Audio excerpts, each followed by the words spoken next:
we have, of course, our leader, Dr. Stephanie Myers. She did travel today. I don't know how she does it all, but she's now on the West Coast. But we thank you too for being here, Dr. Myers, and for bringing us Dr. Best to share with us. Okay, well, thank you very much. And I know on some of our announcements, we didn't have everything quite lined up, but we wanted you to know that Kimberly Best is our speaker today. And this really kind of develops because Kimberly's been supporting our network. She is a member, and she recently supported the Mississippi outreach. And I thought I need to get to know Kimberly a little bit because I've been seeing her by email, but not knowing her. So we had a conversation. And during that conversation, I learned about peace circles. Now, this is not anything new. Renata knows all about it and people around the country, but I didn't know about it. So I was very impressed to hear Kimberly Best talk about this whole concept she's going to share today. She has a wonderful background in family mediation, health and elder care mediation. She works as a consultant to the Los Angeles City Attorney's Office and does that all the way from Tennessee, where she is. She owns her own company, Best Conflict Solutions, and she's on the board of the Tennessee Association of Professional Mediators. So she's worked as a volunteer with the LA City Attorney's Office, Dispute Resolution Program, and Community Police Unification Program. So Kim has an outstanding background. She's a nurse. She attended graduate school at the University of North Carolina in Charlotte in clinical and community psychology with a master's degree in conflict management. So this network never ceases to impress us with the quality and the background of people that we have. Kimberly and Professor Renata Valry work together. They all work with DG Mon. So it's all a network working with our network, which is really beautiful. So thank you. And with that, I hand things off to Kimberly. We made you a co-host so you can upload your posters as you go along, your flyers. I'll go ahead and share. Thank you. And I'm not a doctor, so thank you for that. I just want to be clear. I have a master's degree. And I also want to say that Renata is renowned in what we're about to talk about too. I hope renowned is a good word, Renata. And very helpful to me when I'm doing stuff on this side of the country. So she'll be a great resource to add to this. So Dr. Myers and I recently presented, let me change this, look here, to superintendent of schools because I believe Dr. Myers is very passionate about bringing any kind of peace systems to school and helping address the violence. So I'm sharing that presentation that I did with them. I have something in my way here, there we go. So restorative justice and restorative practice have to do with bringing people together for community, to build community, to have a safe place to talk, to get to know one another. In the restorative justice, which is coming up, that's a little bit different. But Dr. Myers originally came to me wanting to know about peace circles. And there are a few kinds. There's proactive circles, which we'll talk the most about because they're the most commonly used. Responsive circles, then there's restorative justice and discipline, and there's formal conferencing that falls under the restorative justice. Now, 80% of the peace circles are proactive circles. And like I said, we'll get in more detail about that. And I kind of think of that as, you know, in relationships, there's an 80-20 rule that you put in 80%, we're like banks, and you put in 80% positive so that we can make those 20% withdrawals. So we need to be building community, understanding people, knowing where they're coming from, knowing their histories and a little bit about them before we can start making withdrawals in the form of criticism and discipline and the things that come with raising children. Oh shoot, sorry about that. That's my bad. I hit the wrong button. All right, try that again. Okay.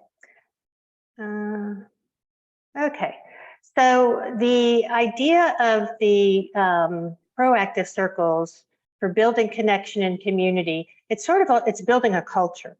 So it can be used for staff in doing their planning, in working out their own problems. It can be used to establish rituals and a sense of continuity and connection that sustains trust, builds trust for the students, between the students and between the students and staff. In the process of having the restorative practices, we learn the values, we identify values, we talk about values that are important, and we define them. There's a sense of safety and belonging because there is a process that is predictable. And inadvertently, there are problem solving and conflict management skills that are learned in the process. The most common kind of the proactive circles are check-ins and check-outs. And that can happen any time of the day. It can be at the beginning of the school day, end of the school day, beginning of the class, end of the class. And there's been some great research that suggests that teachers have less problem getting, let me reframe that. They get in work done in a better time because it establishes kind of a proactive instead of a reactive environment. So you can start out with things as, how are you today? You can set an academic goal for the day. What do you want today to be like? What do you want your focus to be like? What do you want your behavior to be like? And then it can also introduce some problem solving things like, what are you not looking forward to today? And what's your plan for getting through to it? The thing I like about circles is we can start talking about the things that we normally don't talk about. Oh, I don't know why my thing doesn't want to advance. Let's try this. Nope. Any tricks for me, Damon? Because did you when you click it with the mouse, and then you might have to hit the arrow on your computer? yeah, I did that. It's just okay. There we go. Okay, there. So there are other kinds of proactive circles as well, and those are ones like classroom norms, which when you start a classroom, beginning of the school year, throughout the year, talk about what you want the classroom to be like, what you want it to look like, what you want people's responsibilities to be in that classroom. Also, how are you going to handle things when they go sideways? You can also have circles around classroom content, what's being taught. That works for the teachers as well. Academic goals, addressing behaviors proactively. I have 5 children, and I learned pretty quickly that if I set them up for success by letting them know what I expected in different situations, they knew where the bar was, and it was easier for them to get there. And then I also added something that's not, in textbooks that I've seen, and it's talking about the unspoken. So there's a lot that kids hear a bit about or are unsure about or worry with them, for example, COVID, right? So to have an opportunity to have a discussion on, how did that impact you? What were the consequences of that? What did you do to get through that? What did it cost you in the terms of you feel, what did you lose because of it?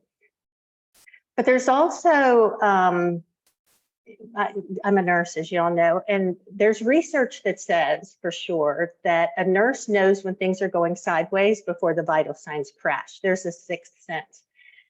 I've also read about that for teachers. You just know when something's off with the children. So you can bring that to attention, because if the teacher knows it's off, probably the students do as well. I love this quote. Educators have come to realize that you can't punish a child into doing anything. And now I'm going to talk a little bit about the responsive circles, the restorative justice and discipline, and then I'm not going to talk about formal conferences because Renata can do that if she wants to. But the responsive circles can take place within the classroom. That is responding to a student whose behavior has been challenging or disruptive. You sit together as a group and Each person can talk about how that affected them and deciding how to move forward after that. So, there we go. The difference between punitive and restorative, and this is in restorative justice practice. In a punitive, in our current system, what we grew up with, misbehavior is you broke a rule or you let someone down. In restorative practice, misbehavior is defined as harm, whether emotional, mental, physical, done to one person or group to another. The focus in punitive is on what happened and whose fault it is. And please feel bad about it. But the restorative thought is focused on problem solving by expressing the feelings and needs of the people who were offended, as well as the wrongdoer, and addressing how to right that wrong. In punitive, there's good guys and bad guys. There's power and not power. There's an authority figure who gets to decide on the consequences. And that system doesn't affect the people who were harmed in that, right? So we often pull aside the wrong person, and the person who was harmed is still left without closure on that. So in the restorative practice, dialogue and negotiation with everyone involved, and communication and cooperation. So you can see what we're doing is building a sense of community. There's not acknowledging that was wrong, but nobody's being left out of building the environment, the culture that they want.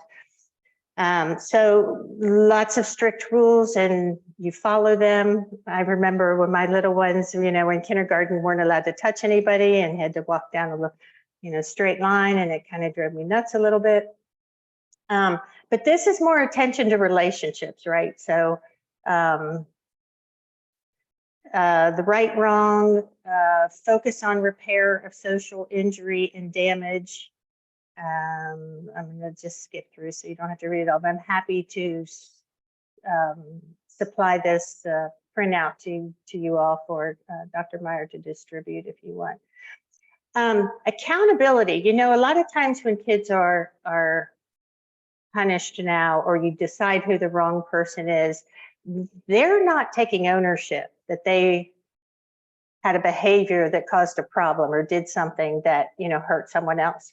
Their fingers just pointed at them, right? So they might never even get an opportunity to know or even accept, because they're so mad about getting punished, that they're not even having an opportunity to accept their own responsibility in that. So that's an important part of restorative justice, is that the wrongdoer does accept responsibility. So in punitive, what rule was broken, who broke it, and how should they be punished? In restorative, who was harmed, what are the needs, and who will be held accountable for making things right.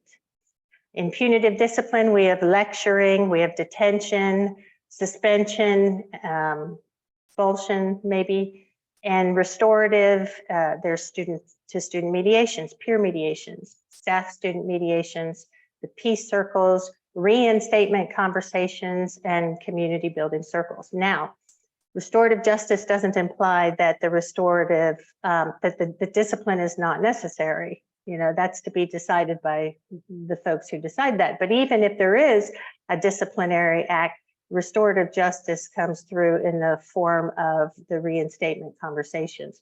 Someone who has been sent out is brought into in a communal conversation way.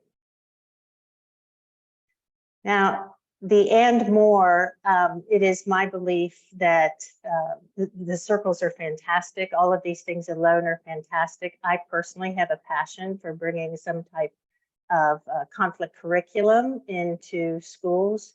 Peer mediations are growing, coaching for both the students and the teachers, and then mediation can be used for a third-party neutral in a confidential situation. When staff are having problems, when administration and staff, students, and on all levels, that's a possibility too. So I didn't have this on my other slide, but I was thinking about this, and I was thinking about, I've always thought we are what we put into our brains, because we just are. And I think about a child who comes in the world as an itty bitty thing, doesn't come in the world as a bad or good kid, right? So we influence children, and we're also teaching them how to be adults, right? And I think about what we learned about conflict. I didn't learn anything good about conflict. I had to go to school to figure out how to do it better. And what are we teaching our kids by the system that we're using?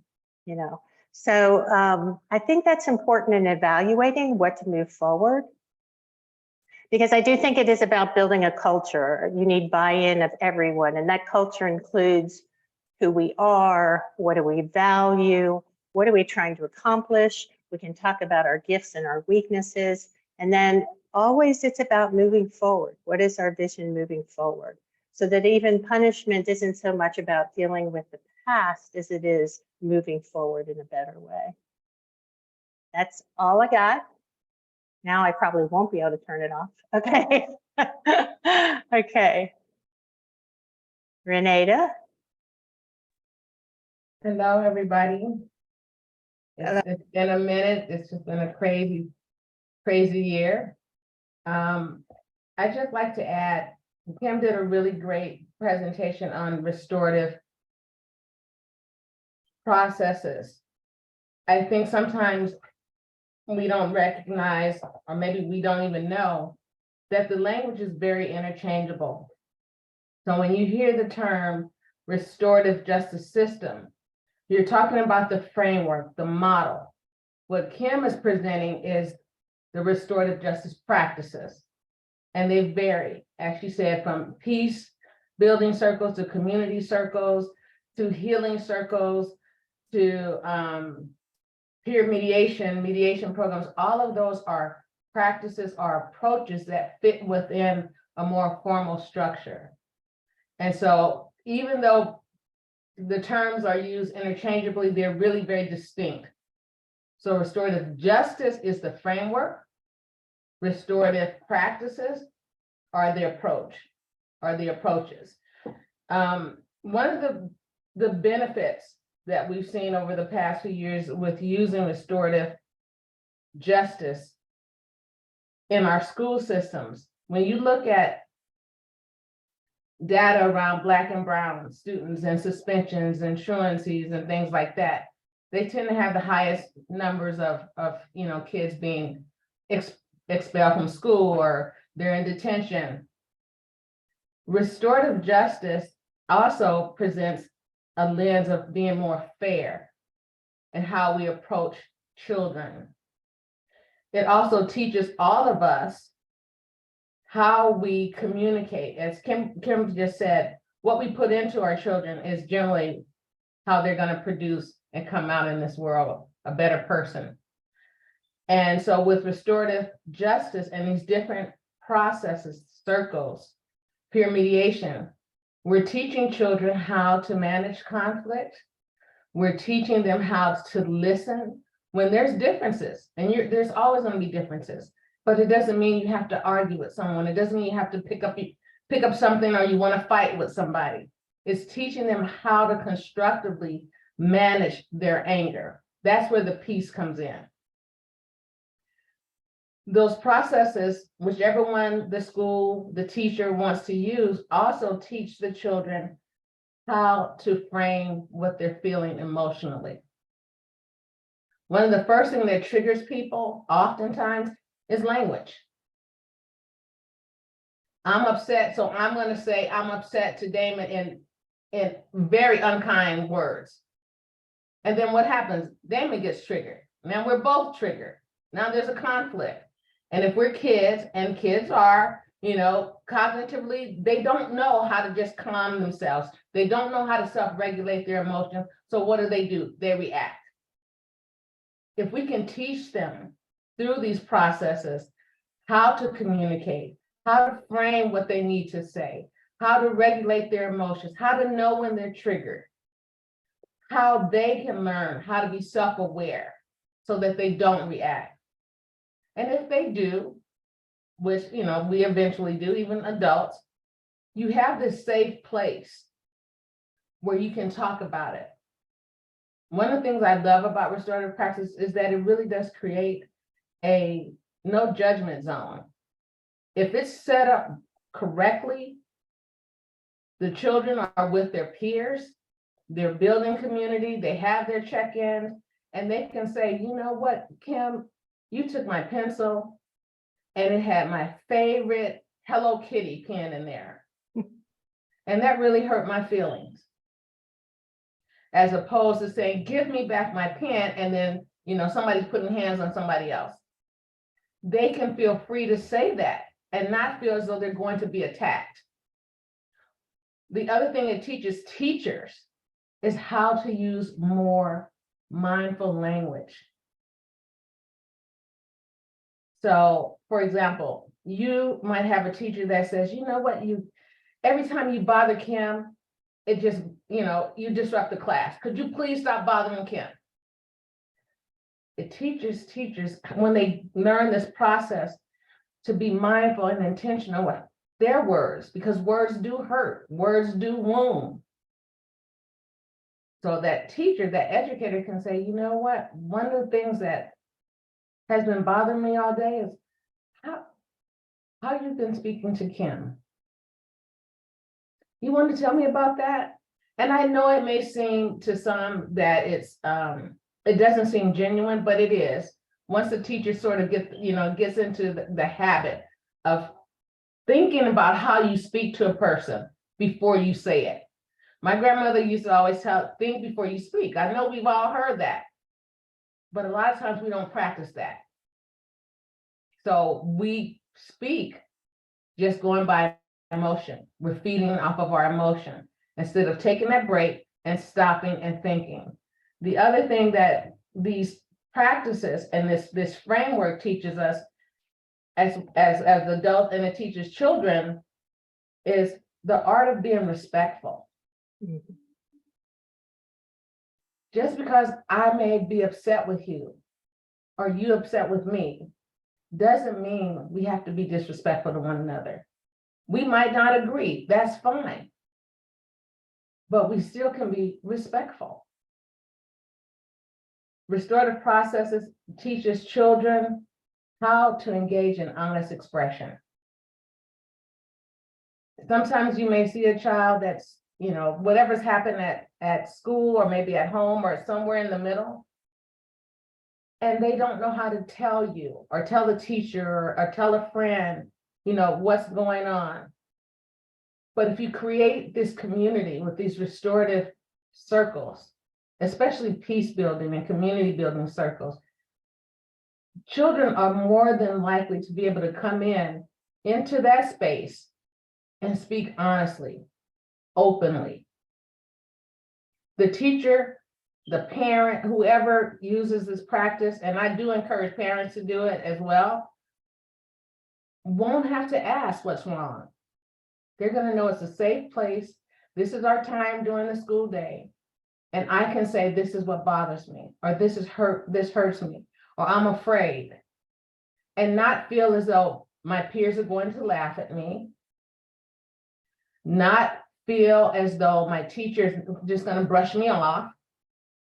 It creates a very safe place. And the most important thing that restorative processes, whether it's peace building, whether it's peer mediation, whether it's community circles, they have re-entry circles for students who, for example, they get expelled from school. But before they go back in the classroom, you want to bring in the parents. You want to bring in the administrators to talk to the student, not to chastise them, but to say, we're here to support you. What is it that you need? But these circles, I think we should, yeah, there are probably some questions. I know I have one. So continue and kind of, if there are some questions, but please continue. And then when you're wrapped up, I want to ask you a question. No, that's, the biggest takeaway I would say from this process is creating empathy and building community. Can I say one more thing? Oh, it. sorry, Renata. Sorry. I thought that pause was a stop. So for me, life is full of conflict, right? And we only have the tools that we've seen other people do, whether they're good or not, and what we know. We don't learn how to do this well. So the peace building potential of learning how to work through conflict, I think, is incredible. And the peace building of learning how to communicate. And as Renata said, respect.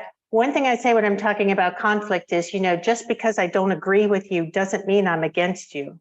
Mhm. It means I'm me, that I have different life lessons. I have a different upbringing. I have a different biology, right? But we think the whole person is against us. So there's a lot of things about conflict that reshape how we look at it and give us the tools to have the conversations even when they're difficult. And Renata's right, we'll be triggered anyway, but we can do the next step after that. Mhm. Yeah, thank you.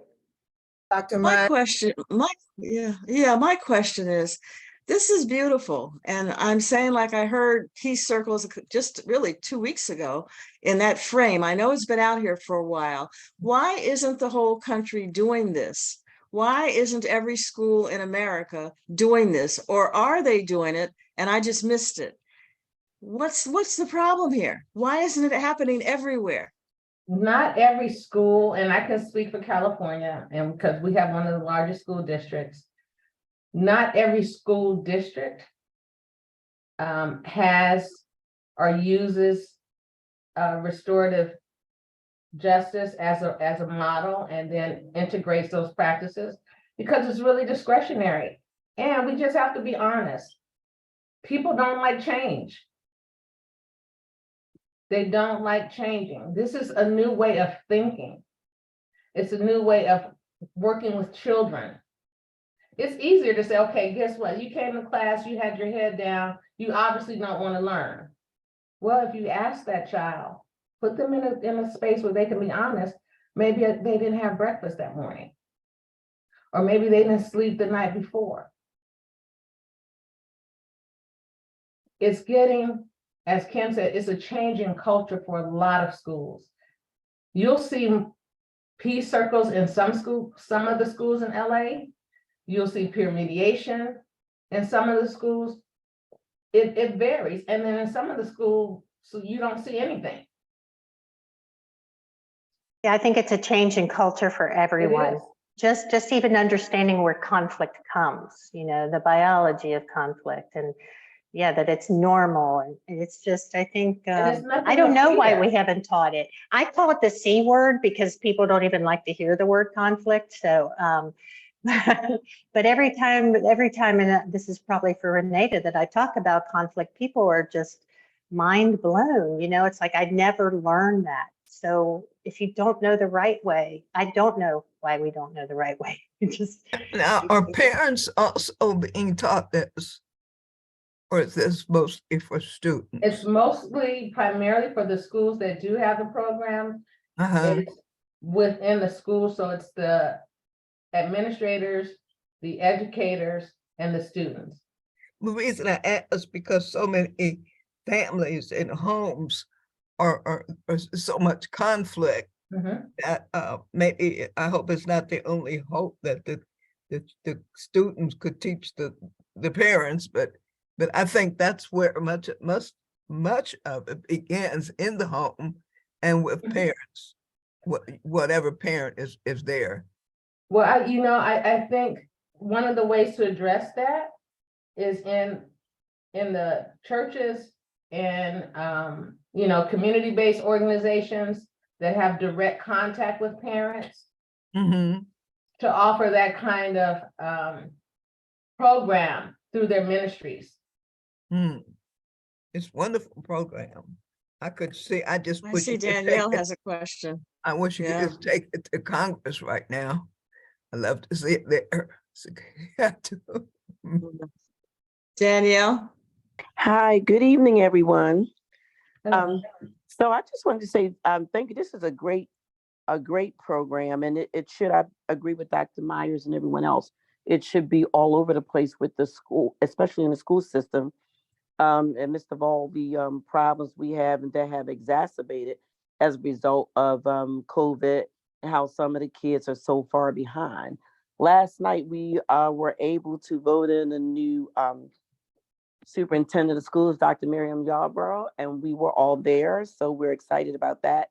And one of the things that I have been talking about on behalf of Black Women for Positive Change, while I would speak at the school board, is what we always talk about, changing the culture of violence, you know, getting to the origin, the root of why things are happening, such as what the young lady said, may not have had breakfast, may not have had a good night's sleep, different things and dynamics that are going on in the family. And one of the things I've been telling them is partnerships. A lot of things the school may not be able to do because they don't have budgets, they don't have enough money in these school districts. But if they were partnership with other organizations such as ours, we already have some of these programs in place and we are doing them. And so they can bring us in and we can help. And so that is something they're very much interested in. And I had a brief conversation with Dr. Yarborough yesterday. And so this is right on point with what we want to do. And I've already let them know that Black Women for Positive Change is interested in doing this. So this was right on line. And I hope this is something that we do pick up and have these individuals even come meet and have a meeting with the Baltimore County and Baltimore City School District. Mm-hmm. So thank you for the presentation. You know, Baltimore has a wonderful community mediation center. In fact, you all have probably the best of statewide organizations. You might want to connect with Community Mediation Maryland, Community Mediation Baltimore. They're a wonderful resource. Okay. That might be able to partner with you and you know, support the school district. Community mediation, you said it's called? Yes, Community Mediation Baltimore and Community Mediation Maryland. Well, in listening to these ideas and our goal of changing the culture of violence, several years ago, Marcia Skeet and the National Black Nurses introduced us to the concept of de-escalation of violence, and we were able to get that turned into a draft legislation. Now, it didn't go anywhere, it didn't pass. But what would you guys think about us perhaps proposing to Congress that they fund this type of restorative justice program and peace circles at schools? Do the schools need money? If the schools had money, would that help them do this, Kimberly and Renata? If they had funding, would that inspire them to do these peace circles in a broader way? Yes, because it would provide training for staff. More than likely, you'd have a dedicated, 1 or 2 dedicated staff members to work with the students, and then the individual teachers who got the circle training could hold the circles in their respective classrooms. Okay. Kids love circles. They think it's fun because they're just talking. You know, it's not punitive. I'm talking with my friends. I feel safe. I can tell them I didn't have dinner last night, or I can tell them my mom was upset with me. They're having a conversation and it's okay. I can say that. I'm not ashamed. Nobody makes me feel ashamed. In fact, being in a circle makes them feel loved because that's the community they built. Wow. You know, Well, in the is this absence of, yeah, I'm sorry. go ahead. In the- No, go ahead. In the absence of knowing someone's story, like Renata said, somebody putting their head down on the desk, in the absence of knowing what's going on, we will make up a story about other people. And we know that kids don't all have the same voice. So we're often deciding who this person is and how they are and making up a story without knowing them. And this gives an opportunity for people, for the children to be known. As Renata said, even if it means they didn't have breakfast that day, you know, you just get to know people. And when you know them, they become more humanized, right? They're not just someone who has their head on their desk or whatever story we're making up.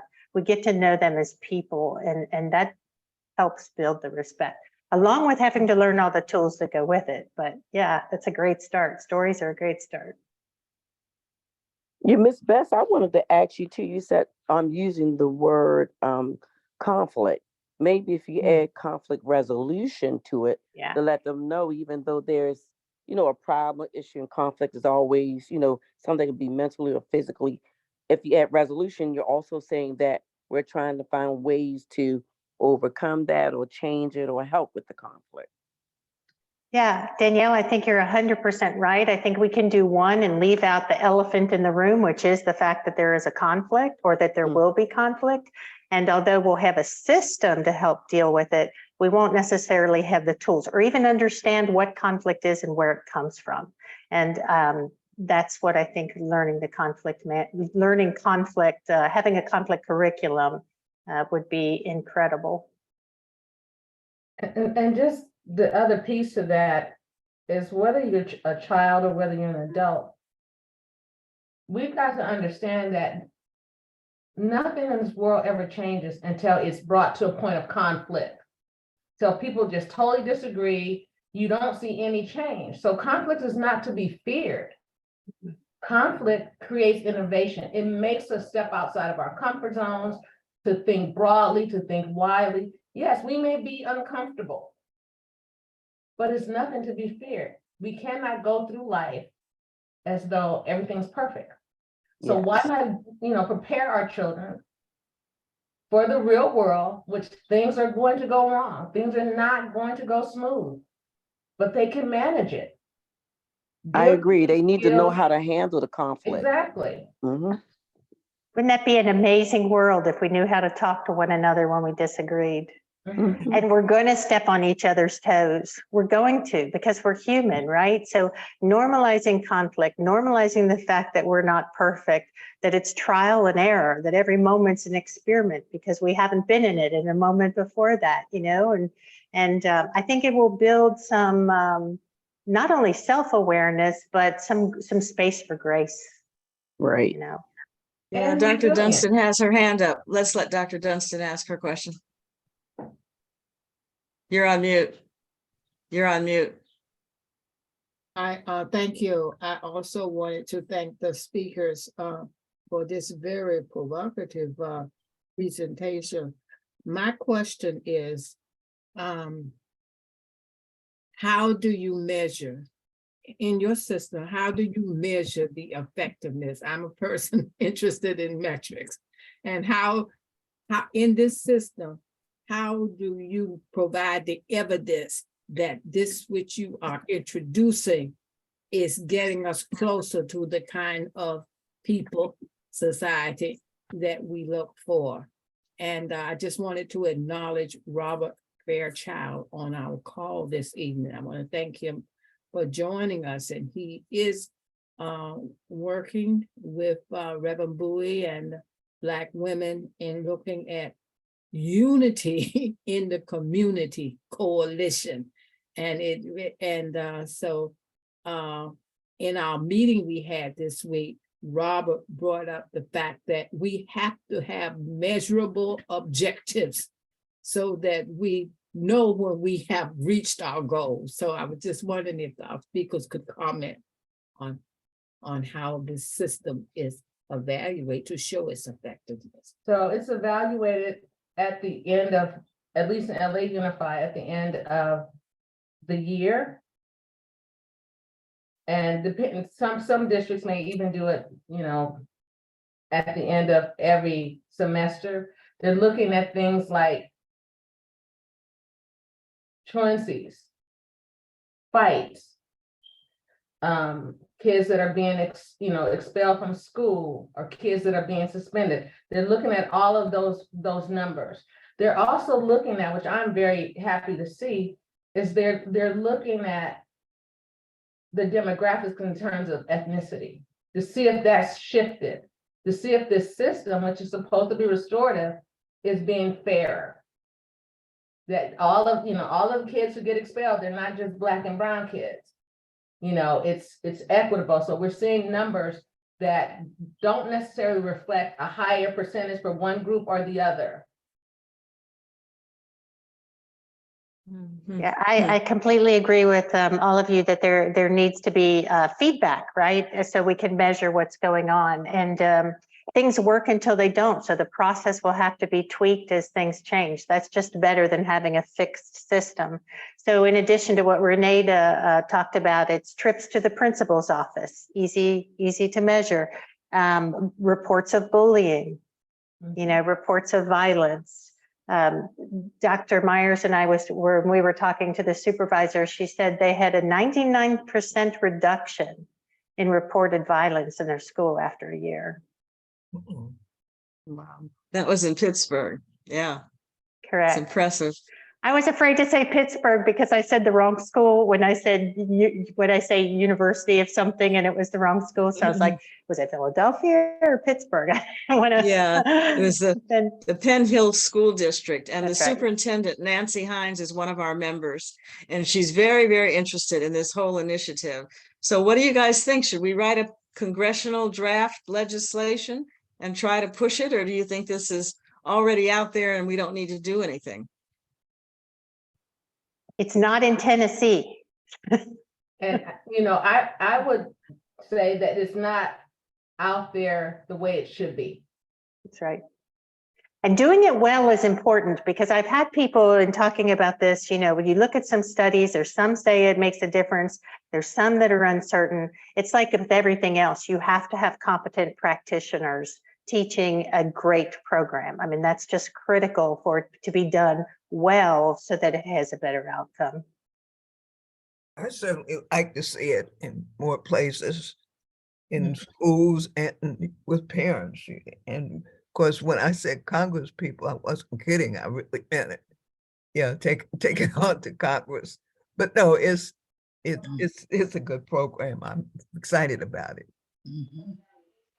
So should the emphasis be to train the teachers? Should that be what we're trying to do? Train the teachers? Be part of it. I would hope it would be part of I it. think that training the teachers is a part, but I also think providing these services on a community level for parents is so important, because the children can absorb so much at school, and then when they go home, it's a different, it's just a different dynamic. We're gonna see. I want to say the one thing that I've seen in companies, and I've done it myself, that really works is to have a neutral conflict resource, right? So it's not someone who's seeing through the lens of but you build in the conflict systems, and then you have a resource that each area can go to that knows that community, that knows the people there, but someone who, really is trained well in conflict management. How useful do you think it would be? Renata, I'm particularly interested. You've been very, very effective and good with our activities for our month of nonviolence that relate to this type of changes in education. My question is, how effective do you think or would it be effective at all for us to think about having a type of webinar? I was very impressed with your slides, Kimberly, and many people may not appreciate the difference between the punitive system, which is kind of in place, and compared to the restorative. I'm wondering about the value of an educational component for the community in our month of nonviolence, if we might want to look at how we get this out into the community, especially with the kind of positive outcome results you have to report, which I think would be most important. So what do you think, Renata, in terms of? I think if we could do that, that's a big start. And it's also a weight lifted off of the children, because they're practicing one thing at school, and then when they come home, it's something different. Yeah. So keeping that continuity from home to school, back from school to home, and parents having to relearn how to talk to their children so that their children, when they become older, know how to talk to them and talk to others, how to manage their anger, how to manage their frustration. You can't just put this all in a school It Yeah. has to come back to the parents at some point. So what would happen if we were to make it a requirement for any parent whose child goes to a public school? They have to be willing to spend 5 hours a semester or something. Or maybe we can think of an incentive program where they would get a gift certificate for a local restaurant or something. How can we inspire the parents to want to do this other than being angry and resentful and them saying, don't be coming in here telling me what to do? How do we get them on board? I would like to suggest maybe an orientation. It doesn't take 5 hours. I do a 1-hour conflict presentation that talks, about where conflict comes from, and then offers some tools, which is at least an introduction. It can be more than that, but if it's part of the school orientation, at the beginning of the year, whatever process they have, school systems are huge now. So maybe per classroom presentation or per grade presentation or something where it breaks it down into, a workable group. Renata? Yeah, that's great. And I think for parents who would want to know more, then you can customize a more sort of broader, more in-depth workshop. Reverend Bowie, I know he was on here. I don't see him right now. Oh, he's at the bottom of my screen. But South Bureau Ministerial Alliance has been doing this training for the community for the past, 5-6 years. For anybody who wanted to learn conflict management skills. We've been doing that for a long time. And so I think, again, having, those workshops, whether it's like Kim said, you do it sort of an introduction. Here's some basic skills. Then if you want to have a more, a broader workshop, then, whether it's through your faith-based organizations or community-based program, then you can provide that to parents. And an incentive may be, people are very happy to get a certificate of achievement. That's a proud moment. Yeah. Right. They can get those certificates of achievement. I think Marcia has been waiting for a while. Yes, ma'am. I was just thinking, we always start off almost everything with these kinds of programs by saying conflict is inevitable. And we have to get it across to people that really it is inevitable. We know it is. But what I'm thinking about in terms of what Dr. Myers is asking, something like a parents, teachers meeting at the beginning of the school year that talks about the fact that we are able to do this here. We'd like for you to be able to do the same. And these are the things and these are the processes we use. And we'd like you to use them because it is going to help your child to develop. At least, if it, almost putting it on the child, saying it'll help your child to develop, they may accept it for the simple reason they don't have to feel, well, I'm inadequate and you're teaching me. But yeah, then you'll behave better, sort of, but you're going to be gearing it toward the parent. So I just think something like that. I think it's a wonderful idea, Dr. Myers, if indeed we could introduce it in such a way that it becomes almost like when you do that retraining for driving, where you have your 5 points taken off or something like that, because you've gone to the class that gives you, reminds you of the tools or updates you with the tools of safe driving. I mean, something like that will make more of an influence for people. And then your idea of giving a certificate or a reward of some kind is always good when you try to get people to be incentivized to do something. My take. Okay. Right. I love the brilliance of a group. I do. You know, I was thinking because of hearing you talk of, we want the message to be consistent, right? And different teachers will have different things and some will drop. That we have a video series, perhaps, Hmm, you know, so everyone gets the same message. message, right? Yeah. And That's a very good idea. And one of the questions I had was if we have ever taped a peace circle in a classroom with the teacher and the children going through the process. Maybe not the whole circle, but so that people can see the children and the teacher in action, having a conversation and the children responding. I think that would be Mhm. would definitely create buy-in for others who are trying to figure out whether or not they think it would be good for their district, for their classroom, for their, as an administrator, how can I bring this in to be able to show the conversations? Special education is my background and Glennis's background.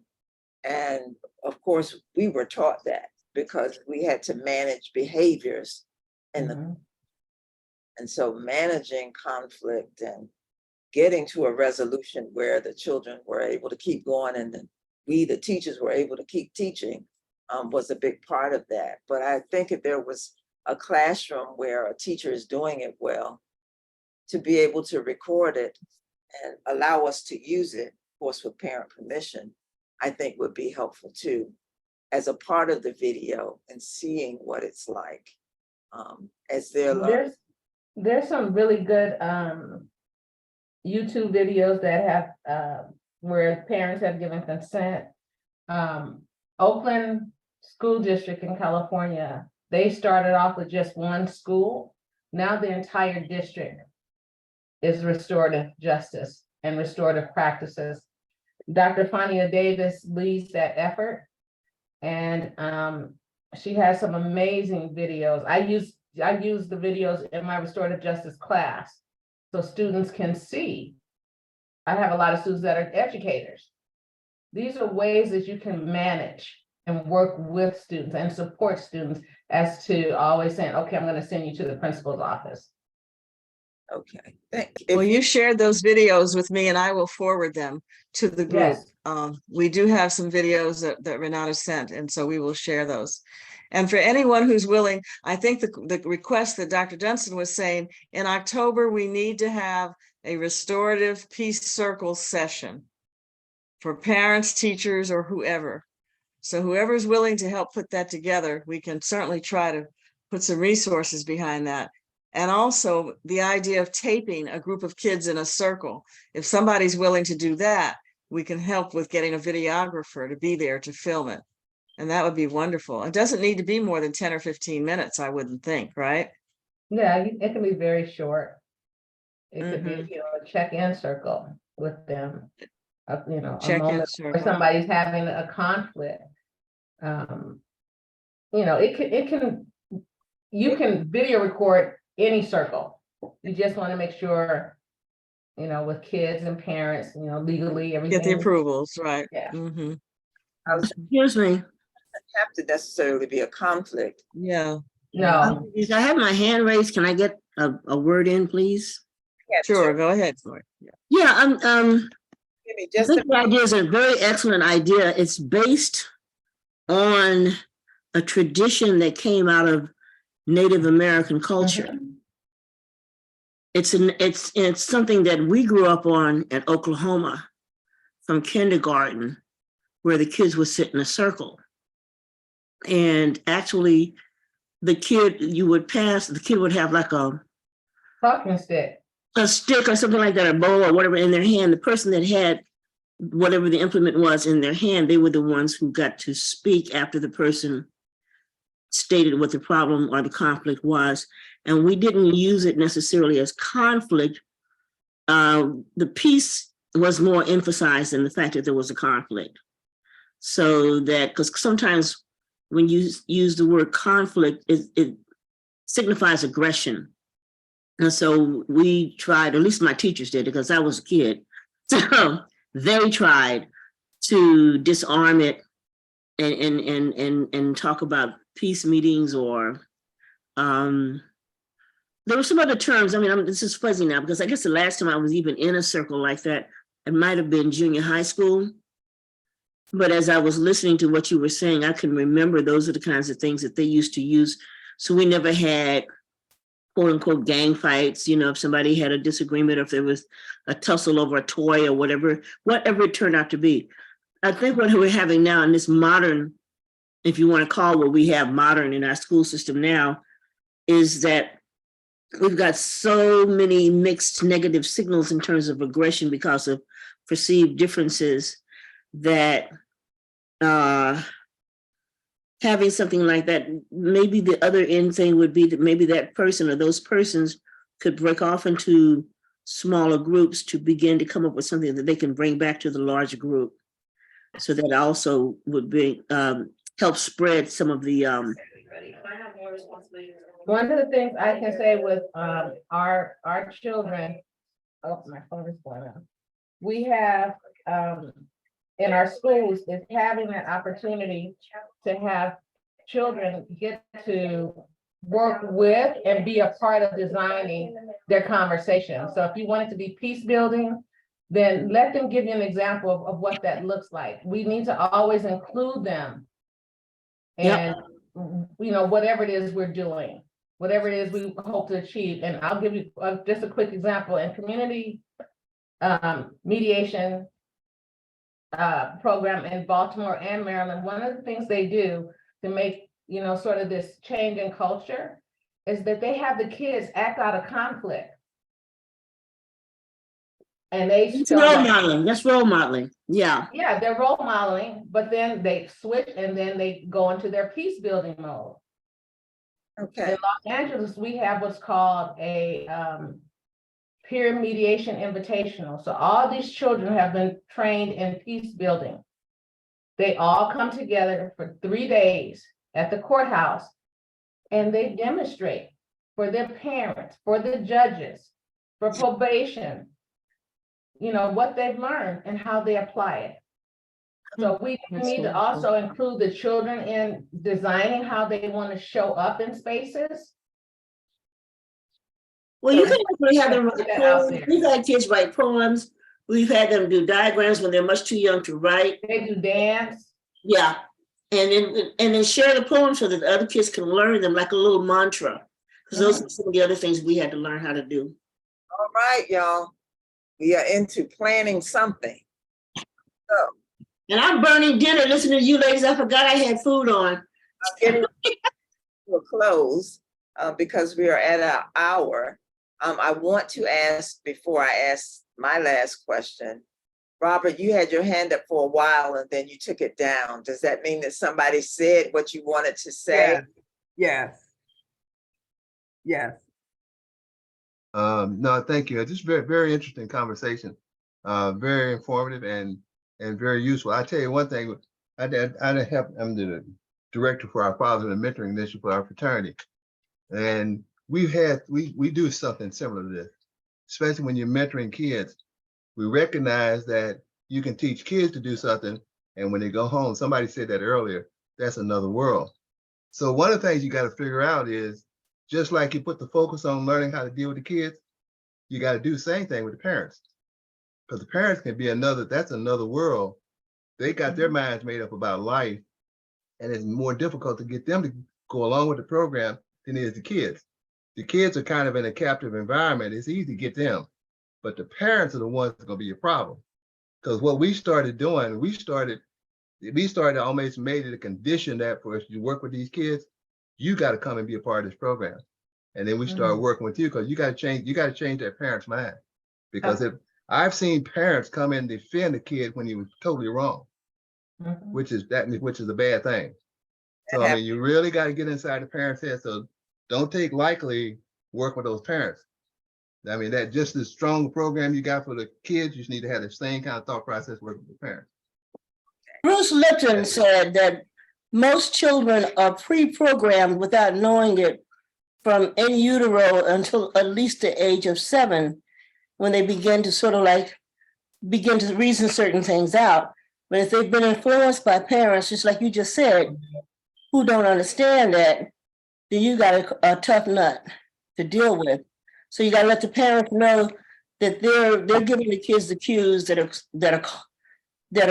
bringing with them to the school, which then multiplies and then gives rise to the conflict that you're talking about.